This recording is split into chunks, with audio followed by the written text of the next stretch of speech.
Bismillahirrahmanirrahim. Yesterday in the sohbat Yes. that you read for Wednesday night, Shaykh Afandi is saying that when you understand the value of shahadat, that you want to become a carpet that other people can go on top of you to serve them. How do you change yourself inside that becomes a want to be that kind of a person? Bismillah ar-Rahman ar-Rahim. We're asking support from our Shaykh, inshallah. He has to say a couple of words. Tarikatana sohbah fil harim min jamiyat. This tarikat is based on association, sohbat. Goodness comes from the sohbat. What is sohbat? Sohbat is nasihat. Because deen is nasihat. The religion, it is advice, as the Prophet says. But the peer of our tarikat, Shah Naqshbandi, is saying only the prophets, they give advice. We are not prophets. For the friends of Allah, for the holy ones, they have manners. It is not how much ilm they have, it is how much adab they have. In the presence of Allah, you cannot bring your ilm. In the presence of Allah, you cannot challenge your ilm with the ilm of Allah. Shaitan did that. Shaitan pulled out shariat to say, I will not bow down to him, I will only bow down to you. Don't you know? In the presence of Allah, you have to bring manners. The manners of what? Not the manners of a Lord, the manners of a servant. And the prophets, they came to teach us how to come back to our own reality, to be servants of Allah. So, Bismillah ar-Rahman ar-Rahim. Prophets, they give advice. The holy ones, they say, we are not prophets, we cannot give advice. Very different from today's Muslims. Today's Muslims, everyone gives advice. Whether you want or you don't want, they tap you on the shoulder, brother, I'm going to give you some advice. So, Shah Naqshbandi is saying, we don't give advice, but we give sohbat. We give talks. We give associations. And in this talk, in this association, those who want to listen, they listen. Those who don't want to listen, you don't have to listen. You're not forced to. You take what is there for you. Because there is no compulsion in religion. And when it comes to spirituality, you cannot force people to. You can give them choices. You have to give them choices. You say, you go this way, this is the end of the road. You go this way, this is the end of the road. Now, if you are promising to be a good one to Allah, then you must take these roads. You're obligated to take these roads. But if you don't take these roads, it is up to you too. No one is going to put a gun to your head, stay on this road. The same way, Shaitan is not going to, on the day of judgment, he is not going to take responsibility for so many things. He's not going to. Although he's whispering and he's telling everyone and he's making everyone to go to the evil side, he will walk away without any guilt. Do you know why? Because he is going to say to Allah Jalla wa'ala, he's going to say, I did not force them, Ya Rabbi. I did not put a gun to their head and force them. They have a choice. And they chose to listen to my whisperings. They didn't choose to listen to your words. They didn't choose to listen to your prophet's words. They didn't choose to listen to their heart, to the angels, to the awliya Allah. They choose to listen to my waswasa. So I'm not responsible. So deen is nasihat. This way is founded on sohbat. With the sohbat, you start thinking. You're going to put two and two together. You're going to put past and present together. You're going to think about their future. You're going to take everything and you're going to figure things out. Your vision is going to expand. This is not a place you're going to sit and memorize things. This is a place where you're going to sit and you're going to read your own self, your own book, and understand yourself a little bit more. The shahadat. Let's all renew our shahadat. Saying, Ashhadu an la ilaha illallah wa ashhadu anna Muhammadan abduhu wa rasul sallallahu alayhi wa sallam. That is the foundation of everything. That is the foundation of everything.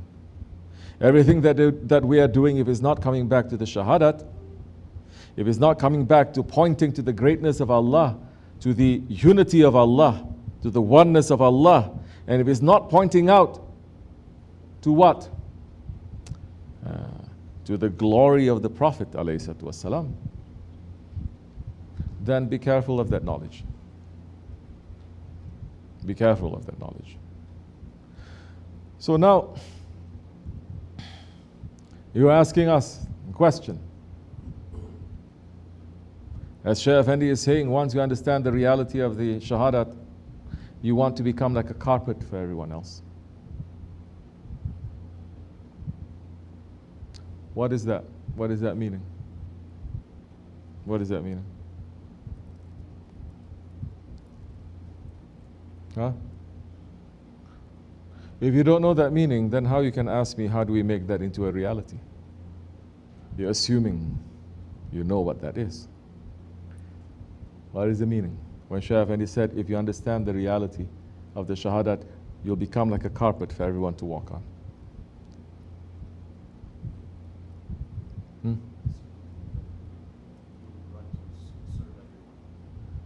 To the mic. Bismillahirrahmanirrahim, that you would run to serve everybody and to do whatever is necessary to bring people to shahada. Who brought the shahada to us? Holy Prophet ﷺ. No one else. He brought it. No one else. Only him. From that one shahadat, it became hundreds, it became thousands, it became millions, it became billions. And that shahadat is coming from his Lord. Everything as an owner. We're saying that we're Ahl Sunnah, meaning that we are those ones who are defending the Sunnah of the Prophet, his lifestyle, not just his teachings, his lifestyle. What did the Prophet ﷺ and all 124,000 prophets that they did? They were not sent here to have a nice lifestyle. They were not sent here to have nice family, nice time, nice vacation, nice houses. Almost every Muslim have this dream, especially coming to the West. This is what we want. Nice lifestyle, nice vacations, nice houses, nice car, nice careers, nice family. Not them. Not the Sahaba Kiram, not the Tabi'ins, not the Tabi'ins, not for generations and generations of people that they are holding on to that shahadat, and they say this shahadat is the most important thing to us, more than ourselves, more than our families, more than anything else, that they're willing to give up their lives for this shahadat.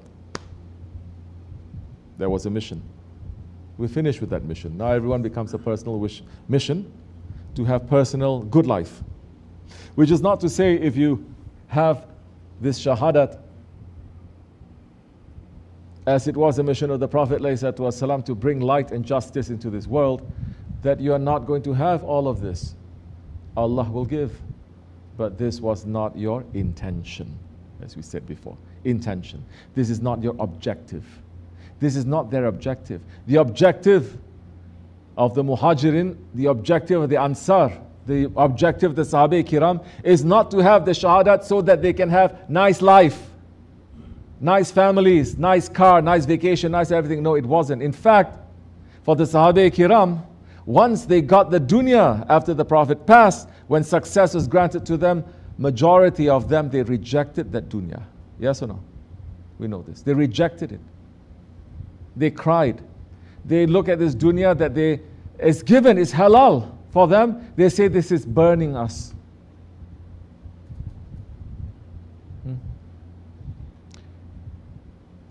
Once upon a time, for over 1,000 years, those were our superheroes. Those were our celebrities. Those were our important role models. That everyone, from young to old, we want to be like them. We didn't look to no other nation, no other people. Certainly not comic books that we indoctrinate our children to become, to have those characteristics. Not to television, not to... Those were the ones we look up to, that we want to be. then we are Ahl Sunnah. Protecting. Yes, we have to protect the Sunnah. We have to protect Haqq. Prophet came to protect the Haqq.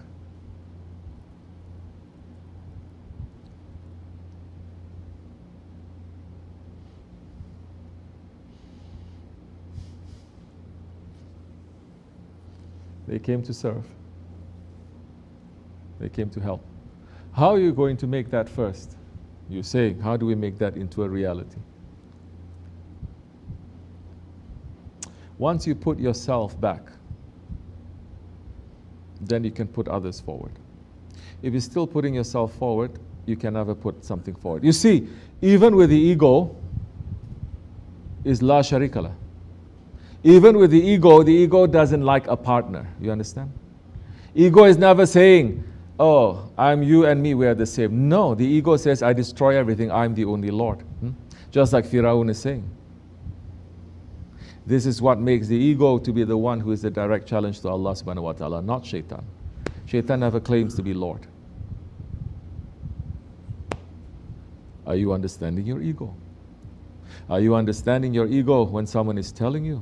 Are you understanding your ego when others are telling you? Are you understanding your ego, what it is that you're falling into, these tricks and traps all your life? Are you understanding? Are you trying to pull yourself out? Are you opening your heart? Are you learning? Are you taking it properly? These lessons of your ego in this way, it is taught by people who are believers, who love you, who take care of you. They are not taught by kafirs or by shaitans. So many people, Allah teach them a lesson through shaitan, through the dunya. Even prophets. The Prophet Ayub, alayhi salam, no? How lucky we are that we belonging to this nation. Are you understanding? Are you rejecting? Are you saying this is too much? If you are doing all of that, and you're not understanding, or you're saying this is too much or this and that, then you have to change. In this way, you have to change. You have to say, who is speaking? Why is speaking? Why am I thinking this way? Why am I speaking these words? Why do I always say it like this instead of like this or like this? So in this way, you cannot run away. We hold up a mirror. And we have to say, look, as much as you're going to complain, that much more stuck you're going to be. You understanding? So self-awareness. What are we trying to make you to become? Like each other? To have no personality, no character? What are we trying to make you to understand? Are we even trying to say you have to be like the Prophet? No. We're not even saying what you have to be. We're saying what are the things that you're doing that is wrong to stop yourself from doing. Once you are understanding all of that, once you put yourself back, once you get rid of that egoistic anger in your heart, that you're going to complain about every rub, everything that is said to you that you don't like, that you're not trying to understand. Okay, you're 20 years old. Cannot understand too many things. 30 years old, you must change. 35, you must change. You cannot be like 20. 40 years old, it's too late. You cannot change too much. But we came in this way, most of us, we're very young, no? Why are we not changing? Why are we not understanding? So I'm not even answering how to become a carpet for everyone else. Because that is going to be a burden for so many of you. If you cannot, then let yourself to be washed. How you can be a carpet? You can be a carpet. Carpet means they don't complain. We complain so much. Every little thing we complain. An American way, no, I'm just being honest. Right? No, I'm just being honest. I can only be honest to you.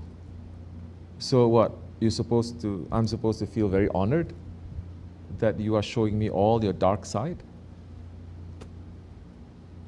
Is this how Muslims they function? Or do we first say, this is a dark side? I have to be ashamed to even say this. Shame. You must first know the difference. These things I'm complaining about someone, does it fit? Does it give me honor? Is it right? Is it wrong? No, I just feel that way. Since when feelings means whatever you feel is right? If you know that it is wrong, it's not honorable, get rid of it first. You cannot say, no, I'm just being honest. I'm just telling you what it is. Whatever is in my heart, I'm just being honest. I tell everything to you. Subhanallah. What am I supposed to give you? A medal? We are believers. Anything that is not good, we're supposed to get rid. We cannot say every whispering that comes to our heart, this is coming from our heart. No, it's coming from shaitan. It is coming from our ego. It is not coming from the throne of Allah. Do you know the difference? Do you know the difference? You must know the difference first. Then that time, wrong thoughts, wrong doubts coming to you, you say, this is astaghfirullah. You don't entertain that. You learn how to get rid of it. You say it doesn't fit. Not to be, when I'm happy with everyone, I can take everyone's BS. When I'm upset, then everything I'm upset with everyone. No, we cannot be like that.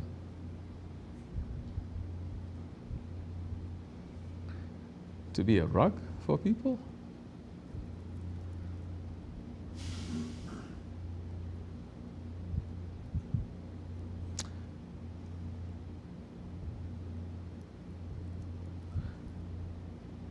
To be a rug for people is when you actually love people. What does that mean? You can forget the bad things. You can forget it. Split second, you can forget. That is a skill. Because so many of you don't forget. Wrong things you don't forget. You can forget. Those who did wrong to you, they walk through that door and they ask for forgiveness. Do you forget them split second?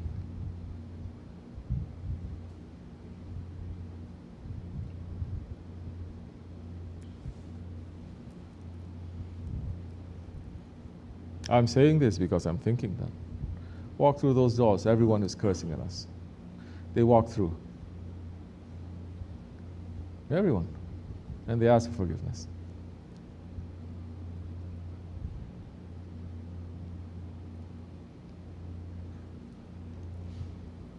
I know what I'm going to do.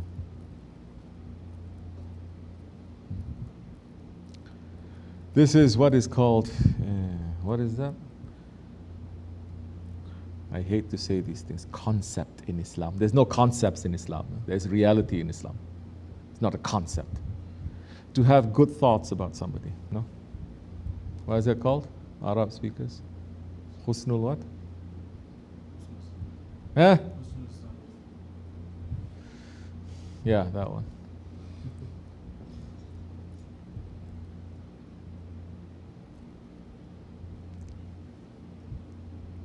You know what is bad, but you're able to forget. When you want to remember, you remember. When you don't want to remember, you don't remember. You have the control. It doesn't overtake you. Because it stops being about you and that person. You're actually looking up. This one is looking at me, looking at him. After a while, you don't even need to look up because it's not looking up, they're looking through your heart anyway. And you know what you're supposed to do. They've been wanting revenge for Hazrat Hussein for 1,500 years. They want revenge. And they've been behaving like that for over 1,000 years to seek revenge. Because anyone who is not on the side of Hussein, they're saying, is on the side of Yazid. Correct or no? This is what they're putting it two sides. Meaning all of Ahl Sunnah were on the side of Yazid. And they've been wanting revenge, and their whole history, from their betrayals to that being allies with the enemies of Islam and everything, it is to exact revenge. Revenge. It is not love, it is revenge. When they're putting themselves, Ya Hussein, it is not love, they want revenge. Because if you have love, you forgive. You understand. Even your enemy, yes. Because on the day of judgment, when Hazrat Fatima is going to come with a cup filled with the blood of Hazrat Hussein, and the Holy Prophet ﷺ himself will say, Ya Fatima, today is the day of mercy. It is not the day of revenge. This is Ummati Muhammad ﷺ. So now gauge yourself.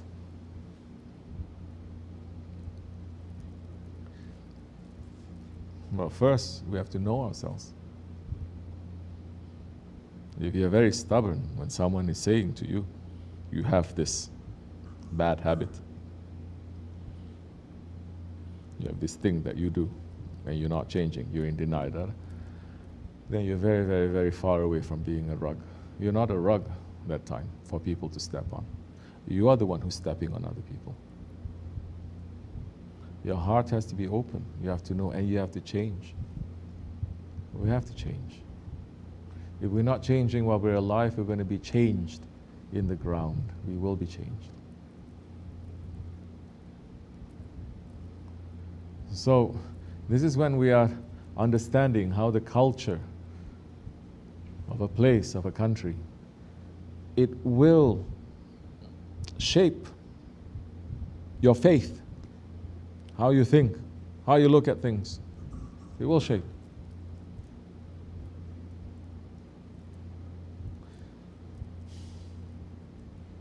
May Allah open our hearts, inshallah.